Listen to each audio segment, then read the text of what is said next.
Bomb after bomb Breckinridge hurled, with full radio control, fighting with every resource at his command, but in vain. The frightful torpedoes were annihilated in mid-flight, and nose, tail assembly, and wings were sheared neatly from the warplane by a sizzling plane of force.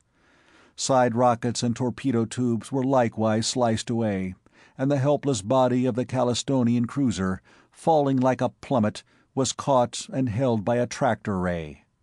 Captor and captive settled toward the ground. "This is a signal honor," observed Captain Kazov when he had revived. "It has been many, many cycles since they have taken Callistonians captive. They kill us at every opportunity. Is it your custom to destroy yourselves in a situation such as this?" "It is not. While we live, there is hope." "Not ours.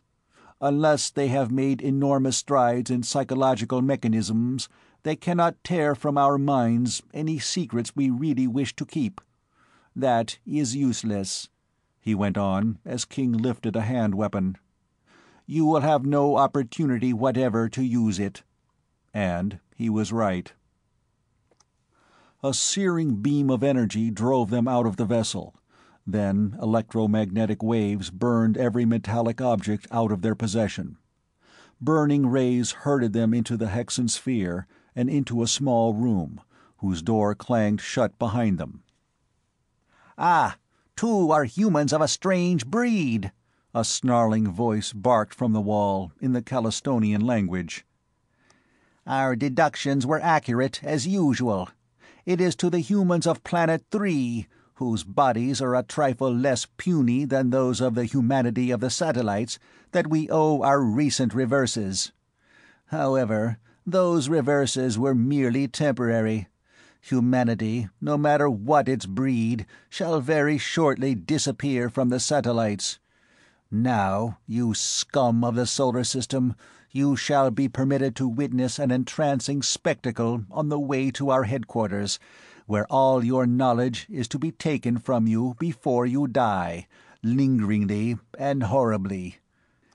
There is a strange space vessel nearing us, probably searching for the one we took, and which you dogs of Callisto must have been fortunate enough to take from us before we could study and kill its human cargo. Watch its destruction and cringe, and know in your suffering that the more you suffer, the greater shall be our enjoyment." "I believe that," King acknowledged. As all three prisoners stared at the wall screen, upon which was pictured a huge football of scarred gray steel, Kazov was amazed to see the faces of Breckinridge and King light up with fierce smiles of pleasure and anticipation.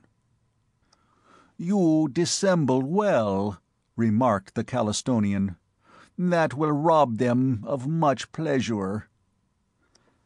"They'll get robbed of more than that," King returned. "This is too good to keep, and since they cannot understand English, I'll tell you something.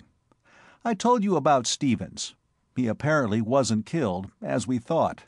He must have escaped, and there is the result. That ship there is far from innocent. Her being so far out of range of any of our power plants proves that. That vessel is the Sirius, the research laboratory of the IPC, the Interplanetary Corporation. It carries the greatest scientific minds of 3 of the inner planets, and it is loaded with pure poison, or it wouldn't be here.